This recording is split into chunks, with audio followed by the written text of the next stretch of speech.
की जय, हरिनाम प्रभु की जय, जय गौर प्रेमानंदे, हरि हरि बोल। Hare Krishna. Hare Krishna. Thank you, Hare Prabhu. Thank you. Thank you very much for the nice kirtan.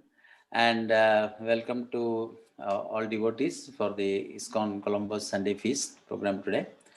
I see a good number of participants, 12 people to start with. So today our program is, we have a very special speaker, our guest, His Grace Guruprasad Prabhu from all the way from Ottawa in Canada. Hopefully I'm pronouncing the name right. So, and so Prabhu will be giving us the discourse on Sriman Mahaprabhu, Chaitanya Mahaprabhu till 12:30 p.m. and which will include a question Q&A for about the last 15 minutes. And then at 12:30 we will have our announcements, local temple announcements, and with that we'll conclude the program. So thank you everybody for joining, and we will have our senior member of our congregation, Navin Krishna Prabhu, and is also a temple council member. He's going to introduce Guruprasad Prabhu to everybody, and then we can start. Hare Krishna, Navin Krishna Prabhu, please take over. Yeah. Hare Krishna. Welcome, Guruprasad Prabhu. Thank you very much. So, Columbus Krishnas. I know you met Hari Prabhu and also his father, Ramesh Prabhu, in the past. He's invited. I think if I remember correctly, I also seen you in the past, maybe in somewhere, I don't know, but you're very familiar. I met you maybe in New York, I don't know, maybe in Thank you very much. So a little introduction about Prabhu, and then we are also doing Zoom as well as other devotees will be watching from YouTube also. So a link will be telecasted as we're talking. So a little introduction about Prabhu.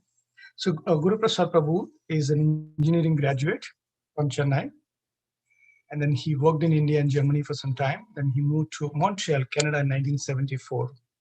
And then that's where he met his devotees while he was doing his further studies. And then 1975, he also met Srila Prabhupada, so in Montreal. And then he was also moved into temple, and then he was serving there. And later on, he also got initiation from Srila Prabhupada in 1977. So he's a Srila Prabhupada disciple. So it's almost 5 decades in practicing devotion service. Later on, he moved, he married and then moved out from the temple, but he was working outside and supporting the temple, doing the services at the temple. So he has a daughter. He moved from Montreal to Ottawa, as Prabhu said, and ever since he's living in Ottawa. If I remember correctly, so your daughter married to Rasanath Prabhu. Is that right? You're on mute, Prabhu.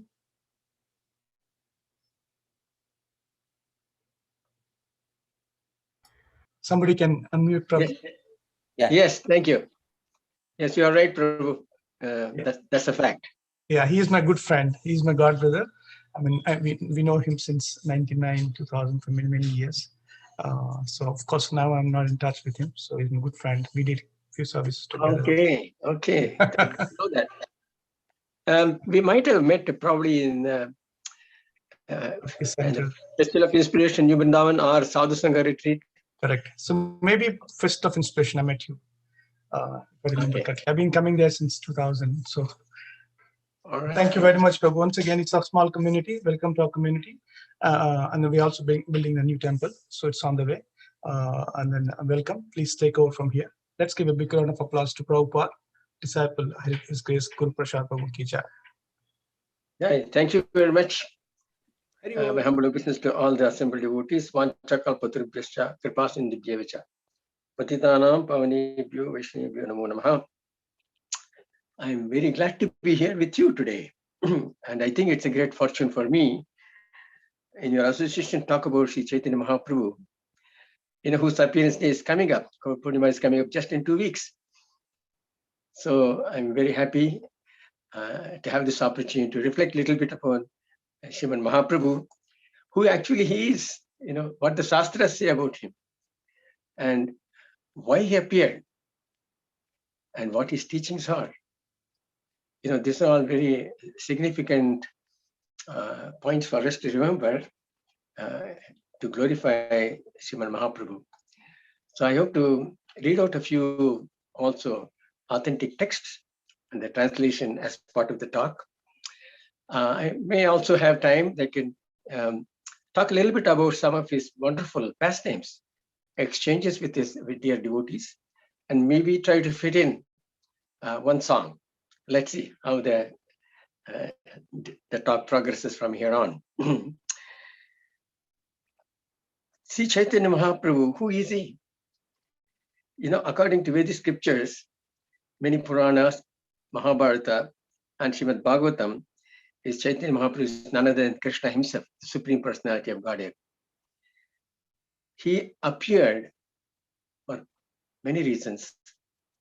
The primary reason for all of us to actually give us the process of achieving spiritual perfection. It is said the ultimate purpose of human life is actually to get out of the cycle of birth and death. It has been going on for many, long time. We all have taken different births, and we may not be aware of it. But if we were to understand many great songs of great acharyas and great saints, they have actually given us this information. We are limited. Our senses are limited. Our capacity to also to understand subtle things are limited. So the only means for us is actually to listen to the very benevolent words of great personalities. It is said knowledge is acquired through pratyaksha, anumana, and sabda, 3 different ways, which is direct perception, seeing. For example, there's a saying that seeing is believing, but we may not be able to see everything. So that's a limitation. So that one way, or through our sense of hearing, sense of touch. So we figure out a few things by sense of touch and sense of taste. Yes, they may serve certain purpose in our daily life, but when it comes to things beyond our perception, for example, who is the supreme source, who is the spiritual nature, our own spiritual nature. So for this, it's difficult for us to figure out with our senses because they are all beyond our sense perception. But we know that we are living, we are conscious. How is it if you stop and think about it? Often we think only in bodily platform or mental platform, but we rarely get into the spiritual realm. But what is the process to get there? So that is the purpose of Mahaprabhu's appearance. So I want to quote a few texts in this respect, which Chaitanya Mahaprabhu is. From Setaswara Upanishad, text number 12 of chapter 3, Mahan Prabhurvai Purushas Saptasyesha Pravartakaha Sunirmalam Imam Pratisimo Jyotirvyaha. The personality of God is Chaitanya Mahaprabhu is brilliantly effulgent and imperishable like molten gold. He is the supreme controller. He controls the mode of goodness and through Sankirtana process bestows spiritual intelligence on living beings. In the guise of sannyasi, he is the source of spiritual purity and liberation. He is therefore known as Mahaprabhu. So this is one of the Upanishads.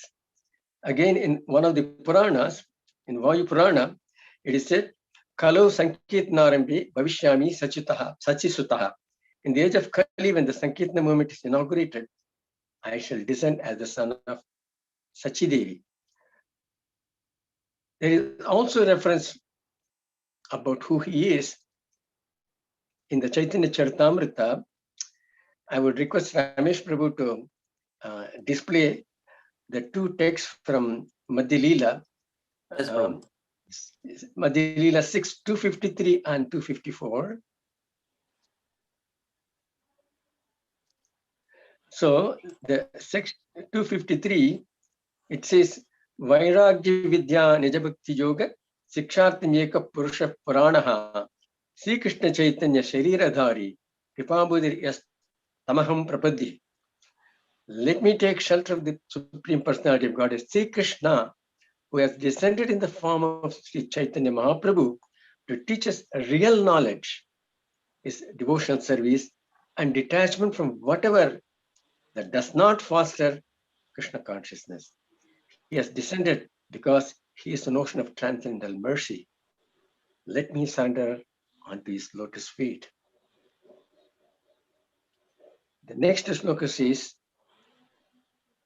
Kalan nashtam bhakti yogam nijam yah praduskritam Krishna Chaitanya nama avirbhutastasya padarvinde gadam gadam liyatam chitta.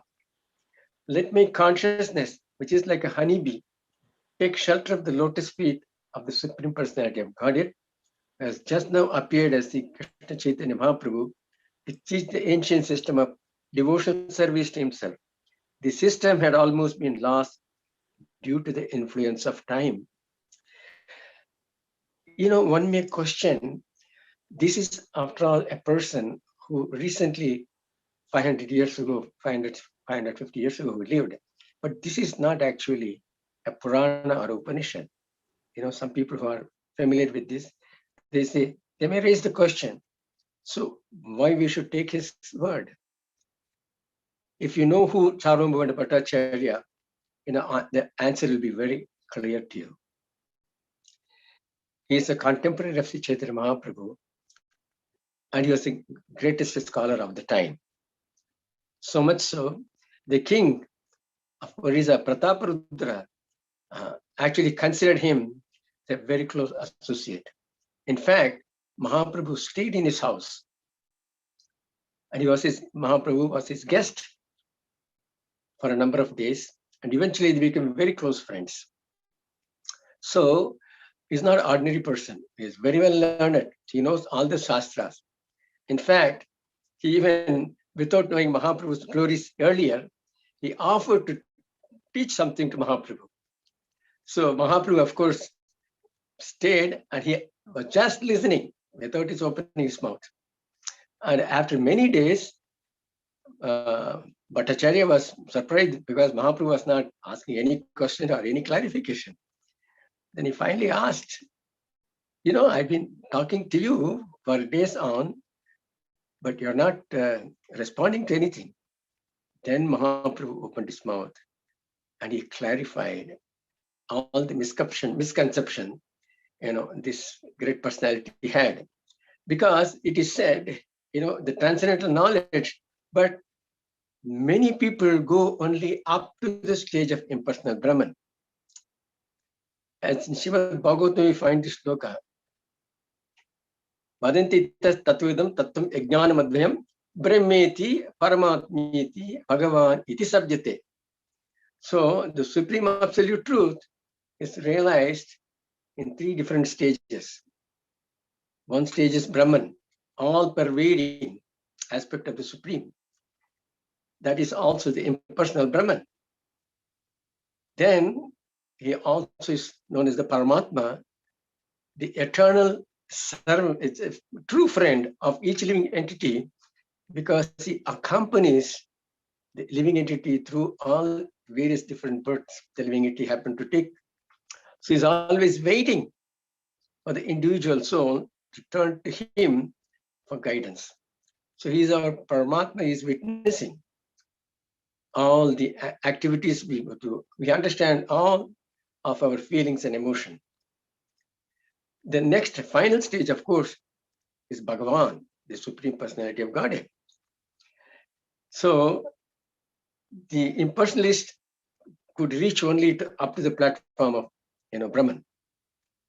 But then because of the association of Mahaprabhu, he could understand very quickly what he was missing. And the moment he understood, he is the complete knowledge, but it required a little bit of fine-tuning. And with a little bit of fine-tuning, then he became a great devotee of the Lord. So therefore, he actually composed these verses. Not only these, he has composed many verses also. One of the popular verses, Nava Gauravaram Nava Pushpataram. So that we talk about the personality of Lord Chaitanya Mahaprabhu, how glorious he is, and how his behavior is, how compassionate his nature is. So all these things also he has composed many verses, glorification of Mahaprabhu. The second verse is important here. It says this Sri Krishna Chaitanya Mahaprabhu appeared to teach the ancient system of devotional service unto himself, because Mahaprabhu himself is the Supreme Personality of Godhead, although he only appeared as a devotee of the Lord. And here in this, the last sentence is, the system had almost been lost due to the influence of time, which is true. In the Kali Yuga, everything actually comes down. Anything we try to establish, eventually the nature of Kali Yuga, the influence will be slowly, because in this time, its grandeur will come down. We see so many empires came up, but where are they? Although, empires built by Alexander, or even the so-called British Empire, which was a very recent one of the 20th century phenomena. So it's all now coming to, almost cease to exist. The same way also the influence of American influence also slowly, coming down. Because no more the way how America was looked upon even 30, 40 years ago. It's not going to be the same. It's going to change, because that is the nature in Kali Yuga, everything comes down. So therefore, this knowledge was seemingly lost. But then Mahaprabhu appeared at the right time to actually to give this knowledge for the benefit of entire humanity. So there are other things also. For example, one line from, I remember in Vishnu Sahasranama Stotra, it says the Swarnavarno Hemangu Varangas Chandanangidi. So this is very well known, but actually this is also appears in Mahabharata, because Vishnu Sahasranama is actually part of Mahabharata. So there, the second line also says, Suvarnavarno Hemangu Varangas Chandanangadi Sanyasikas Samasanto Nishtasanti Parayanaha. When Krishna appears as Chaitanya Mahaprabhu, his complexion is golden, Suvarnavarna. His limbs are of the color of molten gold, very beautiful.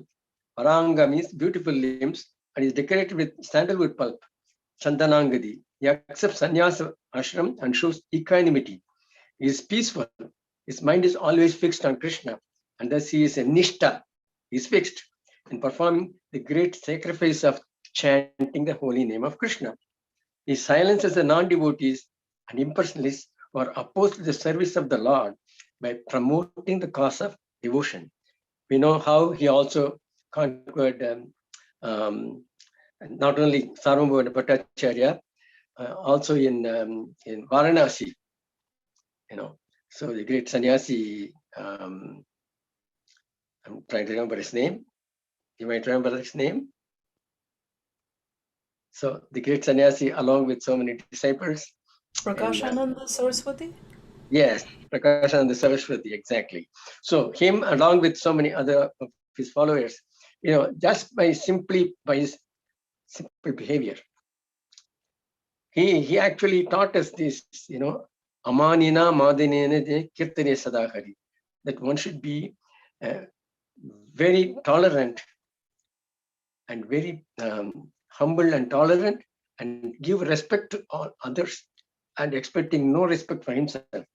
And he actually demonstrated, because when he first entered, because he was invited to come to their place where the Prakashananda Saraswati and his followers were there, he first came and sat outside. He didn't think himself an important person. When he was invited, he came in, and then by his simple behavior like this, they were all attracted. And once they start listening to him, then they became also his followers. There was, of course, a lot of interesting discussion was there. It was very interesting also to note that.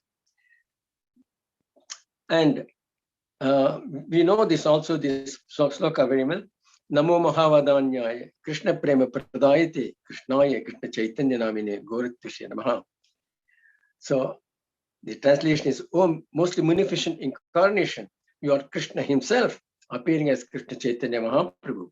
You assume the golden color of Srimati Radharani and you are widely distributing the pure love of Krishna, Krishna Prem. We offer our respectful obeisance to you. So this way we can quote many other verses and slokas. But the point is, Chaitanya Mahaprabhu is Lord Krishna himself. If you were listening to a talk by Devamrita Maharaj on Friday evening, he was talking about to some extent how the publication of Chaitanya Charitamrita took place. It's a big marathon. You know that there's a marathon happening about Chaitanya Charitamrita, that how we want to distribute now after the Live to Give, which involved in Bhagavad Gita and Bhagavatam. Now it's on to Chaitanya Charitamrita. And you are saying that without knowing Chaitanya Mahaprabhu, it is difficult to understand fully who Krishna is. And it is so true. I can say, at least in my case, I thought I knew something about Krishna because having been born, brought up in India, you hear about Krishna. But do we really know Krishna? No, we know something of him. We don't know him. It's just like saying, when you say, yeah, I know, I can say, I know the president of the country, but you don't know him, you know something of him. Such person in such position, maybe what was his political career, how he came, but really don't know him. To know someone means to know, fully understand, some of his great traits and personality and things like that. So we know a little bit about Krishna, and the very misconception itself that he is only avatar of Vishnu. We didn't, when I first came across the devotee, I said, no, Krishna is only incarnation of Vishnu. And they corrected me. I couldn't understand till I started reading Prabhupada's books. Particularly at the time, there's only chapter 7 of Adi Leela was available. That was as part of Chaitanya Charitamrita. That was the first book which was published. Only by reading that, then I came to know who actually Krishna is. And Mahaprabhu actually established this not by his own personal talk only. He had authority. What was his authority? His authority was Brahma Samhita. As he went during his South India tour, he picked up this Brahma Samhita and another text, Krishna Karnamrita. So he picked up in one of the temples, Adikeswara's temple, somewhere in South India. And then he immediately became enlivened, because he was going to establish everything on the basis of Shastra, because he wanted to give importance to the spiritual master, important to Shastra. Because it is said, Yasya Deve Parabhakti Yatha Deve Tata Gurau Tasyetehi Katita Hyapta Prakashante Mahatmanaha. So for one who has unflinching devotion in the Supreme Lord and the spiritual master, then the import of all the Shastra is revealed to him. It's not that we read the book, we understand. No, yes, that is required. But what is the thing behind that is actually the grace of the Lord. Then when the Lord is pleased by our devotional attitude, service attitude to the spiritual master and the Supreme Personality of Godhead Krishna himself, then he within, as a Paramatma within us, he enables us to understand. So it's a revelation process. So that's the way spiritual subject matter is understood. So Mahaprabhu actually established this based on, again, Shastra. Now, Mahaprabhu had many different pastimes. I'm going to eventually get into one of them. But his primary purpose for the people at large is actually to introduce the process of Sankirtan Yajna. Because it said in Kali Yuga, this is the method. Hare Nama, Hare Nama, Hare Nameva Kevalam. Kalu Nastyeva, Nastyeva, Nastyeva, Gatiranyata. So there is no other way. There's no other way. There's no other way for spiritual perfection except chanting of the Hare Krishna mantra, especially Sankirtan in the association of other devotees. I didn't understand first. I didn't understand what was the importance of the association. Yes, people come together. We have kirtan, and that aspect is there. When people join together, it's for celebration. It's always more exchanges going on, which makes it very interesting. But what else also that, because some of the wonderful qualities of the devotees you observe, and then, oh, I think I wish I could be like him. So when we appreciate some positive aspect of someone else, that is the beginning for us to acquire that kind of good virtues. So there has to be appreciation. So when you appreciate, if nothing else, how can we serve? For example, we cannot serve the acharyas. At this time, the acharyas of the previous acharyas are the saints. Okay, but how do we actually serve them? By actually reading their works, by singing the songs of the great saints, we serve them. So this is the method of our service too. So then they're all eternal personality, they know they're also cognizant of what's going on. So because the Lord indwelling in them, so he actually gives them the knowledge what's going on. So they will be pleased by effort. The Lord knows that we are serving them this way. So the Lord becomes pleased. So therefore we make spiritual progress. That is actually the method. So until a person comes and practices, it's going to be difficult. Because we may try to do theoretically, you can theoretically understand, it'll go only to a certain extent. Okay, yes, you have to use our intelligence, but you cannot also depend upon intelligence to understand everything. It's not possible because even our intelligence is limited.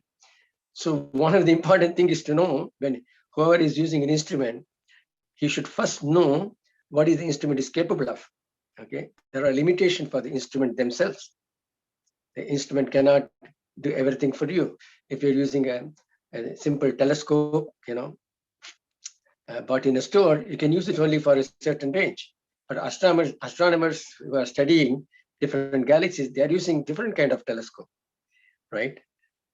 But they are space telescopes, very costly. But even though they are so powerful, wonderful, they are also limited because they can go only a certain extent. They cannot go beyond, certain range. So we have to know, we have to understand that we have the limitation of our senses, our mind, and our intelligence. So things beyond that, how do you know? So we cannot be really proud of our in a sense, I can figure it out. Because we have a limitation. Even great scientists are baffled about certain things. So it's not humanly not possible to understand certain things. So especially when it comes to spiritual subject matter. So therefore, we have to go to the authorities. It is authorities out of their kindness, because they are very benevolent. They want to help everyone because they are not partial to one particular group of people. So they are universal in their outlook. So they are truly benevolent, and they are truly the representative of the Lord, because the Lord himself is Samoham Sarvabhuteshu. Krishna says, I am equal to everyone. Okay. Of course, if someone is inclined to devotional service, then of course Krishna notices that, right? So that is also recognized. So Krishna says, Tesham satatayuktanam bhajatam pritipurvakam dadami buddhi yogam tam yena mam upayanti te. So actually, he actually gives them the knowledge by which they can actually come to him. So the Mahaprabhu's appearance, we talked about for external reason, but also there's an internal reason for Mahaprabhu to appear there. So that internal reason is explained in Prabhu. Now, would you like to put the text number 4 and 6 of Adi Leela? Yes, Prabhu. So the Adi Leela text number 4, it says,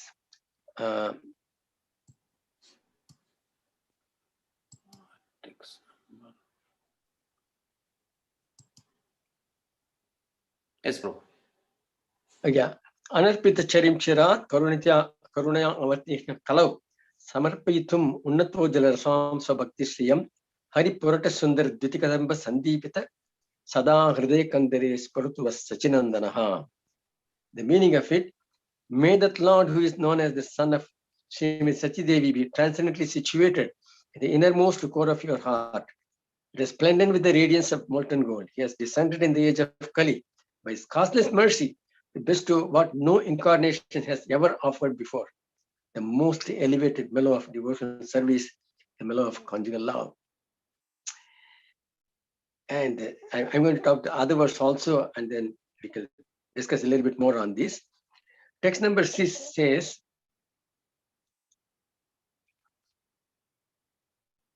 Shri Radhayaha Pranaya Mahima Kidruso Vanayeva Swadjo Enadbata Madurima Kidruso Madiyaha Saukyam Chasyamat Anubhavataha Kidrisam Vitilobat Tad Bhava Dvitis Samajdani Sachigarbha Sindhu Harinduhu. So the translation of this is desiring to understand the glory of Srimati Radha and his love for him, the wonderful qualities in Krishna, him here Krishna, that she alone relishes through her love and the happiness she feels when she realizes the sweetness of his love. Supreme Lord Hari, richly endowed with her emotions, appeared from the womb of Mother Sachidevi as the moon appeared from the ocean. You know, it's a very somewhat esoteric topic. You know, Krishna had everything, but he felt he was missing something. You know, Supreme Lord, what would he lack, right? It's a Bhagavan full of all opulences to full extent. So he still felt he's missing something, because when he saw Radha and his love for him, he said, how does she appreciate me? You know, she seems to have a certain kind of a love which attracts me. I'm simply attracted to her love. And I see she's so happy seeing me. She seems to enjoy so much, you know, my company. How am I going to understand this? Because in my position, I cannot understand how she feels about me. So I'm missing something. So that's how Krishna felt. I'm missing something here. I'm supreme. I'm supposed to have all kind of experiences, you know. So therefore, he felt he has to take that mood of Radharani, the mood of supreme devotee of the Supreme Lord. Radharani is the pinnacle of devotional service. You know, she is actually, after all, the Lord's own, in fact, expansion. You know, his own potential. What do you call that? Potency. You know, typically we talk about Radhini Sakti, Radhini, Sandhini, Samvit. So there's 3 different Saktis, and Radharani actually manifests this Radhini Sakti full extent. So therefore, he said he has to feel that.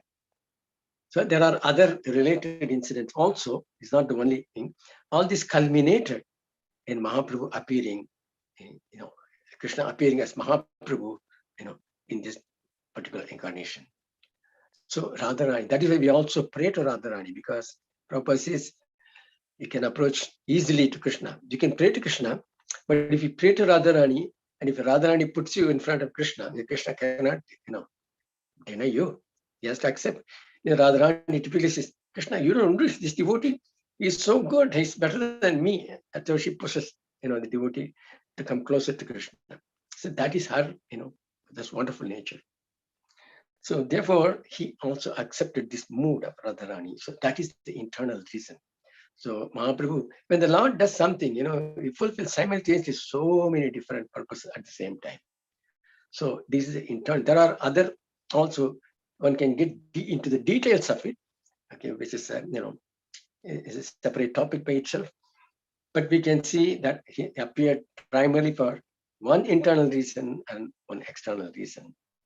So there could be other thing which I may not be aware of, but the fact is that for us to know that such standard of love is there, you know, that is itself good enough for us to know, okay, it may be beyond my reach, but the Bhakti text, you know, Mahaprabhu, although he gave us the Sikshashtakam, but he instructed, you know, the Goswamis, particularly Rupa Goswami and Sanatana Goswami personally.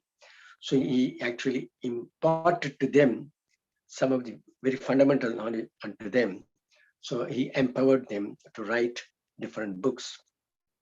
So Bhakti Rasamrita Sindhu, for example, goes in details about how to execute devotional service, what are the devotional moods, what are the different mellows of devotional service. All these things are given to us, in these books. So by reading these books, we can understand. See, I reflected on this several times, and it occurred to me that when a person may have everything on this earth, whatever one can aspire for, still he may feel something lacking if he doesn't have someone to truly love him and someone who truly loves him. So love is actually very, very important. The loving relationship. See, it is ultimately there's the relationship, okay, between one individual and another. Okay, it can be, it can be a friendly relationship. It can be relationship among the siblings, fraternal. It can be also between the child and the parent. Okay, and also, of course, the culmination of is between the lover and the beloved, the young couple. So they are different. That is what it is mentioned here. The conjugal love is very unique to in Goloka Vrindavan. It particularly also limit to Braj area, Braj Mandal. So it is not seen as much.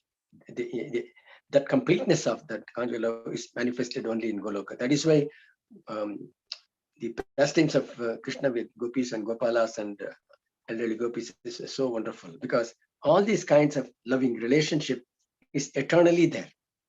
So that is the aspiration of devotees. But the devotees, what they don't want to be very prominent. They want to be servant of the servant of the servant of these personalities. And it is said in spiritual realm, it's immense capacity for all the souls to come there at the same time, simultaneously serve. So it may be a little bit beyond our comprehension now, how it is possible if all the souls get liberated to go back home, back to Godhead. Will they all be serving the Lord at the same time, in the same way? Yes, it is possible. That is the inconceivable nature of the spiritual realm. It is possible. It will happen. We don't have to worry about that. Our concern right now is how are you going to make progress? How are you going to become, free from the material entanglement, which is keeping us bound here? So if we somehow become inspired to go beyond the limitations we are facing, and by increasing our attachment to the Lord, His holy name, and in the association of the Lord, when we execute our devotional service, things will automatically happen. So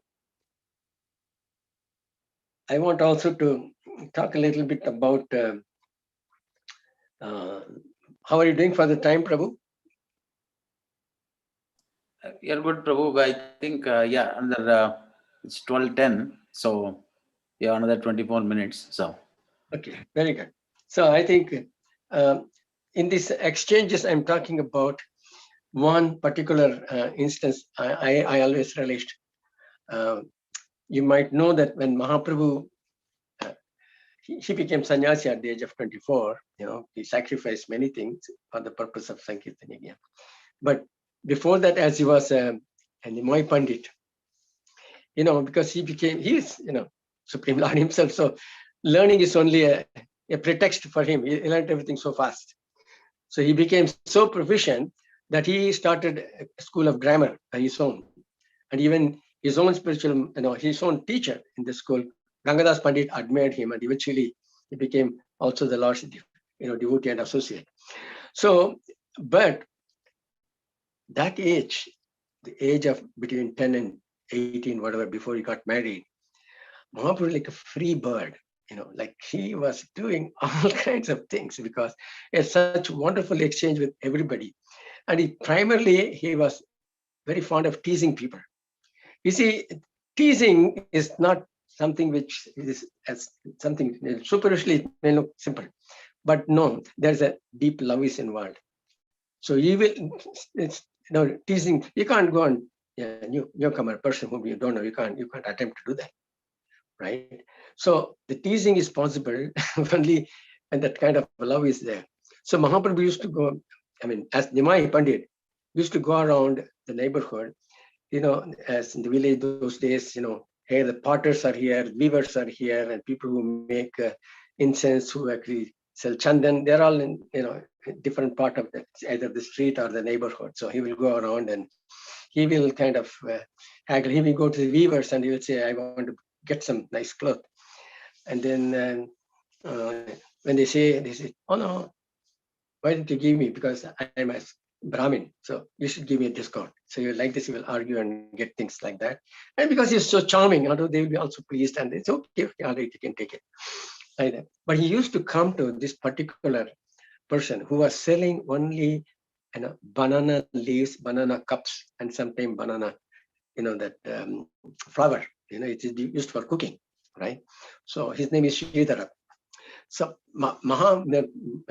Nimai Pandit has a very special attraction for him because he knew he's a great devotee, but living in a very, very humble circumstances, in a small hut with all the holes in the roof. There's nothing really, that means a few parts to cook is limited amount, whatever he survived with very little. So he will actually sell all these things, wares, banana leaves. The practice, those days is every day you go get fresh everything in the morning. First thing you finish off your morning bath and do things like you go around and get. I remember I used to go and buy fresh vegetables, between 8 o'clock, 9 o'clock, and bring home, and then my mother used to cook. So every day only fresh vegetable because we didn't have any fridge. Everything has to be fresh. Milk is fresh. Vegetables are fresh. Fruit is fresh. Everything. And everything was organic. There's no question of especially calling us organic because we introduced so many other things. So we have to now go back to the old one saying that that's organic. But everything was organic. Everything was nutritious. So imagine. So that's the way. So Mahaprabhu will go. He will collect. But what he will do, he will really harass him. Literally will harass him. He's a simple fellow. And he's already very, like he's considered as like Yudhishthira Maharaj. He will only say always the truth. He will not say anything. And he was selling everything at really, he collects it and then he keeps maybe a little bit more than the effort he put in collecting them. So therefore, that'll be the cheapest one. You go anywhere else, you can't get it. But Mahaprabhu will go there and argue with him. No, you are asking for too much. I can't, afford this. You have to give me half the price. And not only that, he'll actually take it away from him sometime. He will, okay, all right, he'll give something, as though I'm giving you this, and then you leave some coin, and he will take the whole, big banana, bunch along with the flour, and then he will not have given the right amount. He will give only a fraction of the amount it was sold to everybody. And then this Sita will say, stop, you can't do like that. And he will try to pull it back from Mahaprabhu and take it. No, I can't afford this. I'm already selling a low price. You are asking even half of it. This is not fair. But Mahaprabhu will not give him easily. So there's going to tug of war going between them. And Mahaprabhu relished it so much. But eventually, Sridhara being said, I can't, haggle like this. Okay, all right, you take away. And sometime Mahaprabhu will take something extra without even paying for it. And all these things he will do. Why? It's not that Mahaprabhu is not capable of doing it, but Mahaprabhu found something, very interesting. And he saw how sattvic he was. He never got agitated. Sridhara was, let Mahaprabhu, okay, all right, you take, all right, you go. All right, you happy? I'm happy. Okay, at one point he has to give up, right? How much he can argue. So like this, every day he will come and do like this. And then Mahaprabhu developed such appreciation for him. Then eventually, things happened.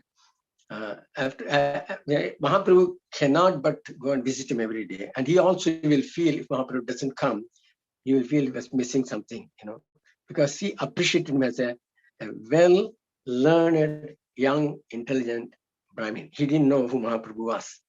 And sometimes Mahaprabhu used to say, Sridhara, you don't know. Actually, you are worshipping Ganga. That Ganga is actually originating from my feet. And then he closes his ears. Pandit, what are you talking? This is actually aparadh. You are actually, minimizing the glories of Ganga Mata. See, you can't do that. Mahaprabhu will laugh and go. So this was going on. After, of course, Mahaprabhu took sannyas, and eventually there was occasion, in Shiva's Angan, they used to get together for their kirtan. One day, particular day, Mahaprabhu was sitting in asan, like it's special place given to him by Shivas, and then they wanted to celebrate, consider him as a Lord, to worship him. That is called Mahaprakash. About 21 hours, Mahaprabhu actually manifested himself to the desire of all the assembled devotees. Suddenly, in the middle of it, he said, "Call Sridhara. I want Sridhara to come here." And this Sridhara is known as Kolavecha Sridhara, because Kolavecha is the bark of the banana tree. So because he was selling those bark also, so he was known as, it's kind of a nickname for him. So, and people wondering, who is this Sridhara? Where is he? Then Mahaprabhu said, you go at the end of the village, this corner, after beyond all the houses, you'll find someone in the evening time chanting loudly the names of Krishna. And that's him. And then the devotees ran, because this is happening later in the evening. They ran and went, found out the Sridhara was there, because as Mahaprabhu said, he was chanting the names of Lord very loudly. And then he was surprised. Why? No, Mahaprabhu wants you to come. He was surprised. Why? What should I do? Then just come along. So they brought him. Then Mahaprabhu showed Sridhara is actually his spiritual form. And then he told Sridhara, he actually said, Sridhara, you are such a great devotee. Now I want to give you a boon.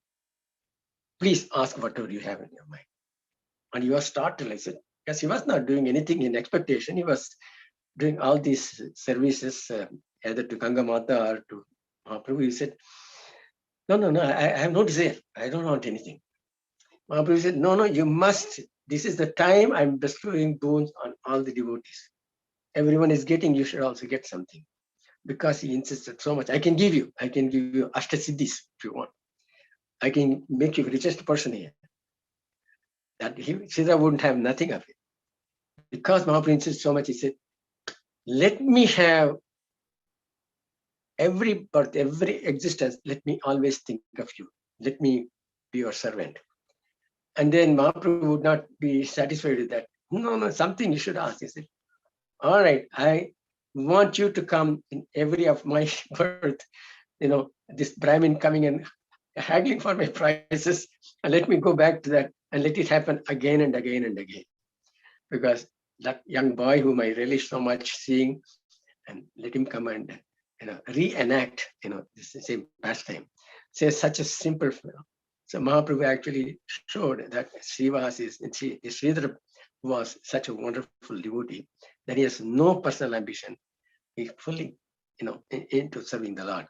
So that is the thing which attracts the Lord, our unalloyed service for him. That is what he's looking for. He has everything. So what would he want? He simply wants to increase that love and simultaneously to benefit us. So when we do service to the Lord, we become pleased. We try to please the Lord, eventually we become pleased, by the devotional service. And quickly, I hope, is it okay, Prabhu, to get to that song? Yes, Prabhu. Yeah. Let me share my screen, Prabhu. Hold on.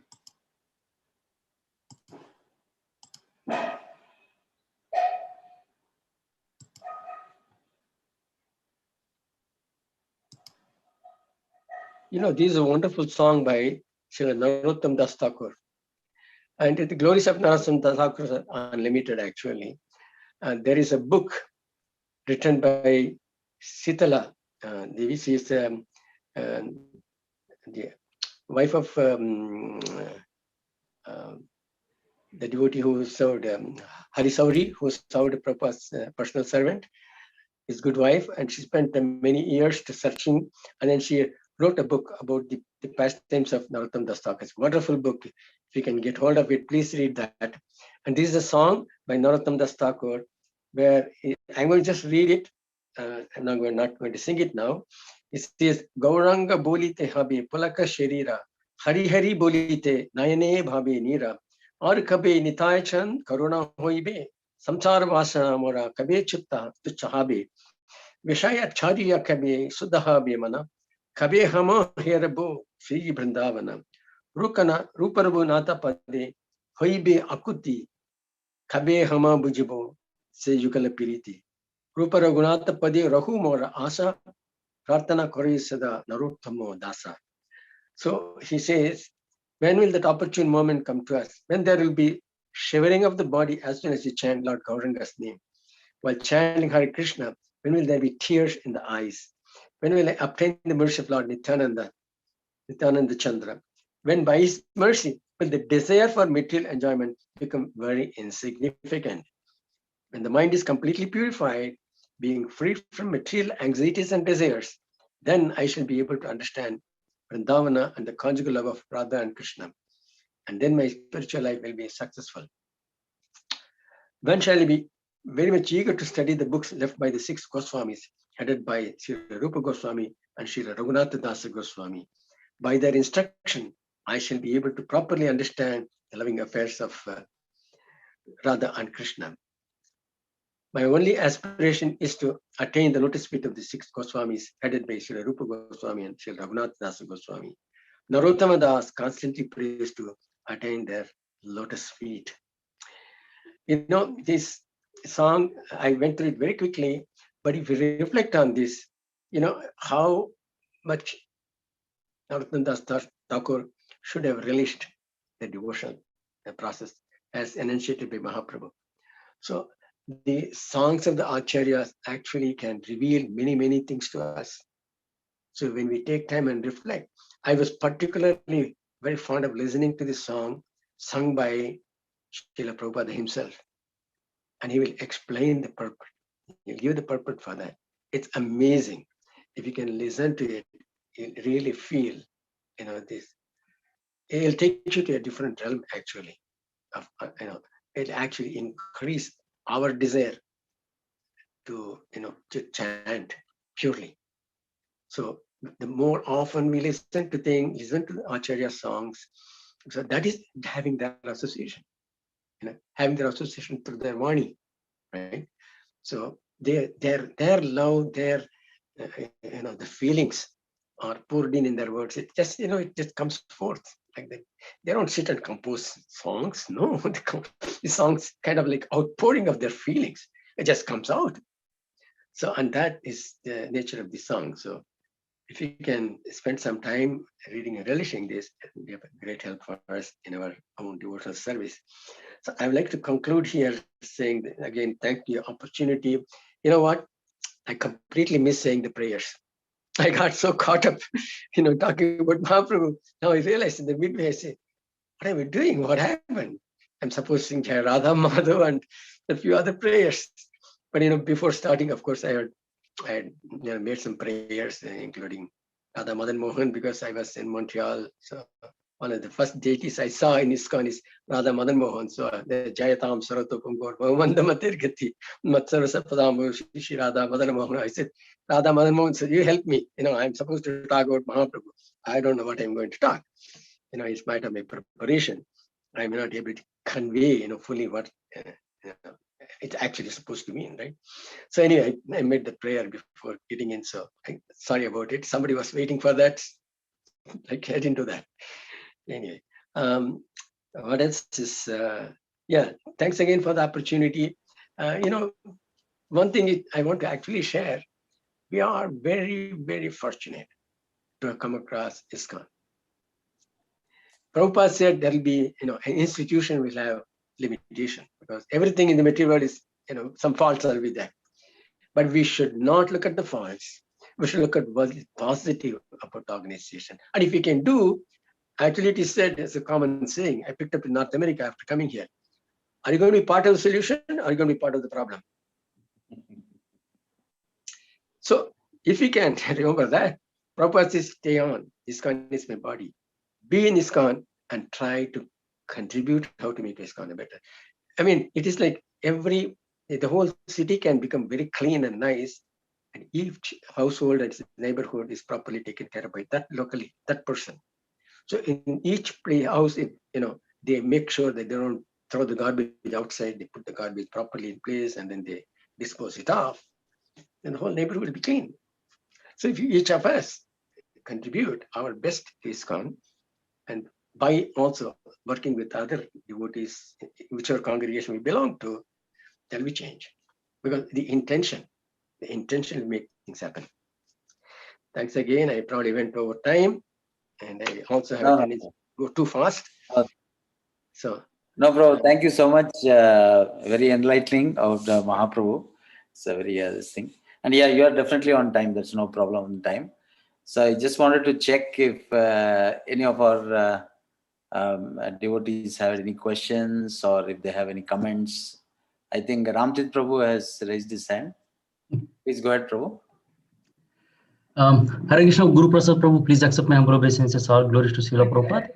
Thank you so much for your wonderful association and class today, Prabhu. I really appreciate that. Thank you.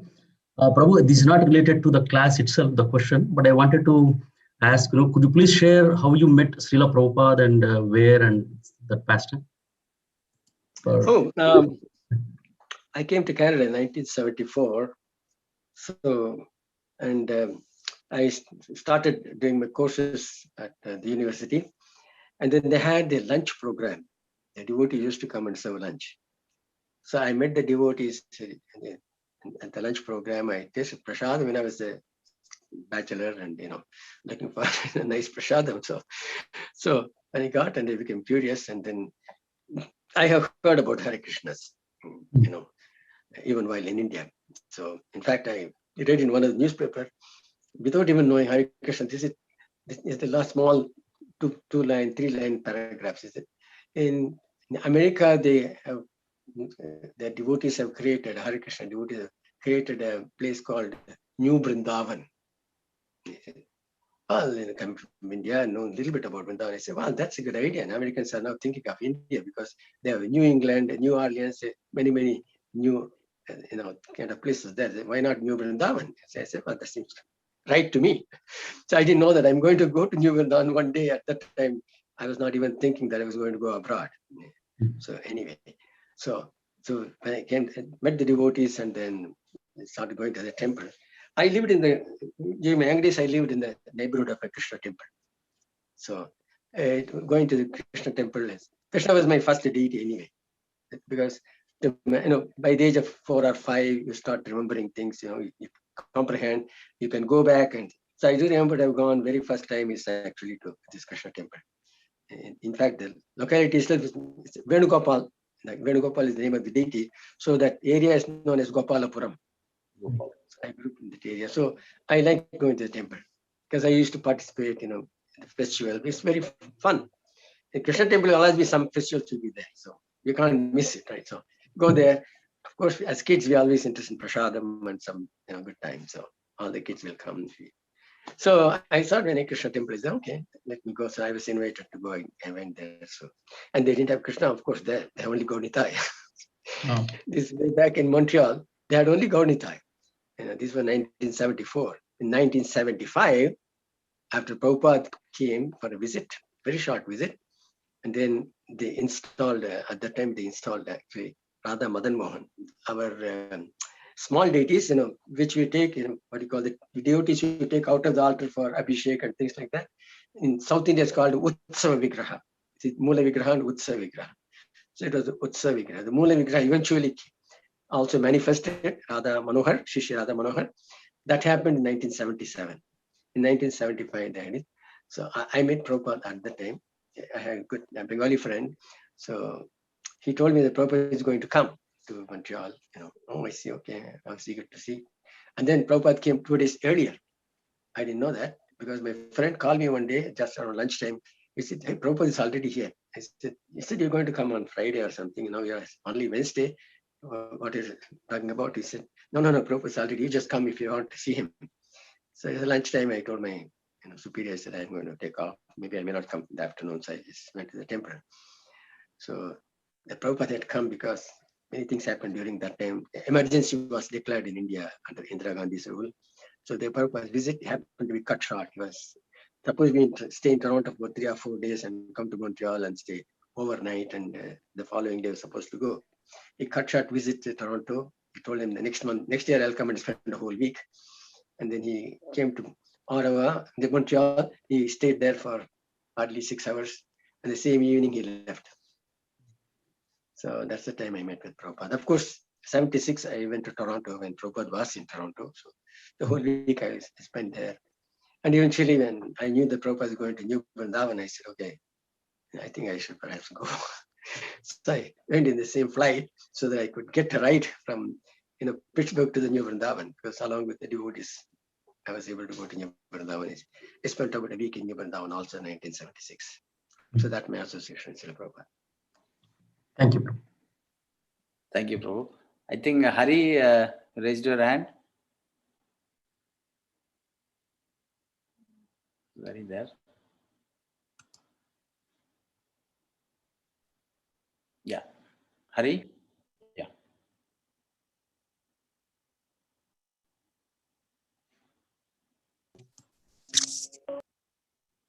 Yeah? Hari, you're talking? Yeah. Can someone hear me? Haribo? Yeah. Go ahead, Hari. Hare Krishna. Yeah, please accept my obeisance as Guruprasad, Prabhu. Hare Krishna, Hari, nice to hear your voice. How are you? I am well, Prabhu. By your blessings, everything is going well. Thank you for the wonderful class. My apologies, I can't turn on my video. I'm currently driving, but I was to the temple. But I just had one question. And Gaur Purnima is coming up, so I thought it would be relevant. So, Prabhu, I loved your presentation. So there's a common conception in various parts of India, the Gaudiya Vaishnavas, they accept Sri Chaitanya Mahaprabhu as Krishna himself, as Krishna himself. But various parts of India, like South India, or like if they're aware of Chaitanya Mahaprabhu, they accept him as a saint. They accept him as a great proponent of Krishna Bhakti, but they do not accept him as Krishna. So the people who do that, who accept him as a saint, will they make gradual spiritual progress by the remembrance of Chaitanya Mahaprabhu, or are they actually making an offense at the lotus feet of Chaitanya Mahaprabhu? That's my question. See, the offense is when a person actually when derides a person. When they do not deride, they simply know, we know him only as a saint, but that's a limitation. That's all they know. So Krishna within their heart knows their true intention, right? So whether they are out of lack of knowledge, they don't accept, okay? So, or they know, but still they don't want to accept their difference, okay? It may be a case that they simply don't know, they have not heard. I was also, initially I was not, I was also thinking, because unfortunately our educational system doesn't include education about our saints. It has to happen outside the school system. It doesn't part of the school system, right? The only thing they put is these sampradaya acharyas, Adi Shankara, Sri Ramanuja, Madhvacharya, like that. So there was hardly 2 lines paragraph. Chaitanya Mahaprabhu appeared in Bengal and he started the Sankirtan movement. That's all too. Nothing more about who he was, what is his contribution. Nothing else there. But for everything there's a time. You see, even though it's not that it is only to add to the glories of Srila Prabhupada, not to say anything less of Srila Bhaktisiddhanta Saraswati Thakur, because Bhaktisiddhanta Saraswati Thakur attempted, he wanted to actually to spread this message, because that was also the desire of Srila Bhaktivinoda Thakur, because Bhaktivinoda Thakur is trying to fulfill the desire of Mahaprabhu. Pitviti Achi Yatra Nagaradi Grama Sarvatra Prachara Hoive Moranama. So that is Mahaprabhu's vision. So, but it had to wait till Prabhupada's time to happen. Prabhupada came at the right time, because everything, again, ultimately, everything happens by the sanction of the Lord. So what we can do is we try to educate these people, give them understanding. It's difficult for you, because if you are not part of the Sampradaya, it's going to be difficult. If, for example, some of the Sri Vaishnavas having the difficulty, but, because I grew up in the South India, I had opportunity to listen to some of the pravachana of the Sri Vaishnavas. When they say all these, the arvas are actually the incarnation of various paraphernalia. for example, Kulashekhara is actually the Kaustubha jewel. The Kaustubha jewel actually is a manifestation. Everything is a person in the spiritual realm. Even the jewel is a person, right? There's a personality there. So I could understand that when they say, okay. So for others, it may be difficult. How can they, people outside the sampradaya, it may be difficult for them to understand. So people in the particular sampradaya, they will know more about that. So because they are not affiliated to Vaishnava sampradaya, it is their lack of exposure. Okay, as long as they accept Krishna as a supreme, okay, so Krishna will ensure, they will eventually get their. Mahaprabhu is kind. He's kind to Jagais and Madais. So, what do you speak of people? Because we can't do really. When we do this, actually, it's our own ignorance. So sometimes the Lord actually tolerates, but not intentional. Not intentional.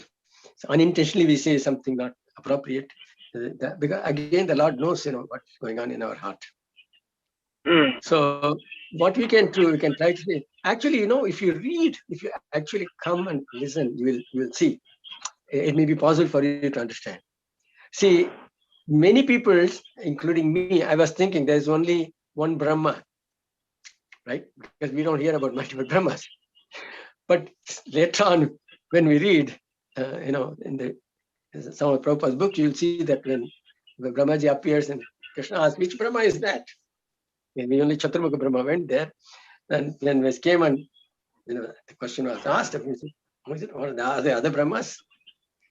So he was surprised because there are different Brahmandas are there. So we do not know how many Brahmandas. So each Brahmanda, there's a Brahma there, right? So Brahma is a post. He's not a person. We identify because somebody who are in the president's post, we call him the president or prime minister, whatever, right? But that's a post. Somebody else will fill in later on, right? So therefore, different Brahmandas, different Brahmas are there. But this knowledge is not known. So many things are not known as we will learn, and by slowly we will increase our understanding of the whole thing. So I think that it's not a one way or other. It is all what the true feelings are. I hope it clarifies. Yes, bro. That clarifies a lot. That you were mentioning in the beginning of your answer that as long as they don't offend, if they don't deride Chaitanya Mahaprabhu, then it's not really an offense. Yeah. But my understanding is that they would still make spiritual progress if they respect him as a great teacher and they follow his instructions. Yes, of course. If they follow the instruction, for sure, because the knowledge will automatically come to them. It's a matter of time. Gotcha. Right? Thank you so much. When we are ready, when we are ready, we will actually. Krishna will, Krishna is always looking for us to, make progress, spiritual progress. Krishna is not interested in punishing us. No, actually, there's no question of punishing when it comes to Krishna. It's only actually helping only, no punishing.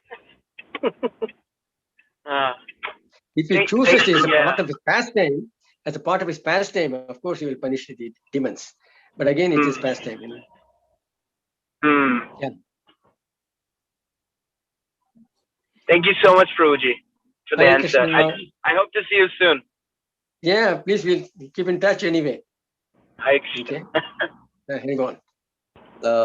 Thank you, Prabhu. I know you have a very, very busy schedule at the temple there, and so you took some time out and you spent with us, and very, very enlightening discourse. We'll conclude here with some local announcements. But is there any other, Prabhu, you want to give any comments or any? Well, you sent the picture of the deities. It's very absolute, very wonderful. And that very is our nice. Chaitanya Prabhu. You are maintaining the temple very nicely. I understand you are also a small temple like us. Yes. Please come. Please come and visit. Once this COVID restrictions are. I hope so. I hope to do that. I hope to come and visit. And I've heard about ISKCON Columbus many times because devotees used to go from back and forth between New Vrindavan and Columbus. Yes, as you mentioned, a couple of hours drive. Yes. So somehow I never made it there, but hopefully sometime in future. They say like Thank you for having me, giving the opportunity to go a little bit more into details of Chaitanya Charitamrita for me to be able to give this talk. So you pushed me to read a little bit more. Thank you for that.